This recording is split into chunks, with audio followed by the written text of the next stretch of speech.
தமிழ்நாடு மக்களுக்கு எதிராக செயல்படும் ஆளுநரை கண்டிக்கும் விதமாக அவரது தேநீர் விருந்தை புறக்கணிப்பதாக தமிழக காங்கிரஸ் கமிட்டி தலைவர் செல்வ பெருந்தகை தெரிவித்துள்ளார். ஒன்றிய அரசை கண்டித்து ஒரு மாபெரும் ஆர்ப்பாட்டத்தையும் பேரணியும் நடத்த திட்டம் இருக்கிறோம். தொடர்ந்து தமிழ்நாட்டு மக்களுடைய நலனுக்கு எதிராகவும் பெரும்பான்மை மக்களால் தேர்ந்தெடுக்கப்பட்ட ஆட்சி நடக்கும் பொழுது அந்த ஆட்சிக்கு எதிராகவும் தொடர்ந்து ஆளுநர் செயல்பட்டு வருகிறார். அவருடைய ஆளுநர் காலம் பதவி முடிந்த கூட இந்த வெறுப்புத்தன்மை தமிழ்நாட்டு மக்கள் மீது காழ்ப்பு இருந்து கொண்டுதான் இருக்கிறது. பல்கலைக்கழகங்களில் துணைவேந்தர்களை நியமிக்க அனுமதிக்க மறுக்கிறார். இப்படிப்பட்ட நடவடிக்கைகளை கண்டித்து தமிழ்நாட்டு மக்களுக்கு எதிராகவும் தமிழ்நாடு அரசுக்கு எதிராகவும் செயல்படுகின்ற ஆளுநருடைய தேநீர் விருந்தில் பங்கேற்க முடியாது என்று நாங்கள் அறிக்கை கொடுத்திருக்கிறோம்.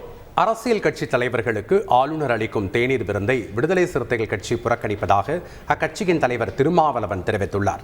இது தொடர்பாக தனது சமூக வலைதளத்தில் பதிவிட்டுள்ள அவர், சுதந்திர தினத்தை ஒட்டி ஆளுநர் வழக்கம் போல அரசியல் கட்சி தலைவர்களுக்கு தேநீர் விருந்துக்கு வரும்படி அழைப்பு விடுத்துள்ளார் என்றும் விடுதலை சிறுத்தைகளுக்கும் அழைப்பு விடுத்தமைக்கு நன்றி என்றும் குறிப்பிட்டுள்ளார். எனினும் ஆளுநரின் தொடர் தமிழ்நாடு விரோத நடவடிக்கைகளின் காரணமாக இந்த நிகழ்வை விசிக புறக்கணிக்கிறது என்றும் அவர் குறிப்பிட்டுள்ளார்.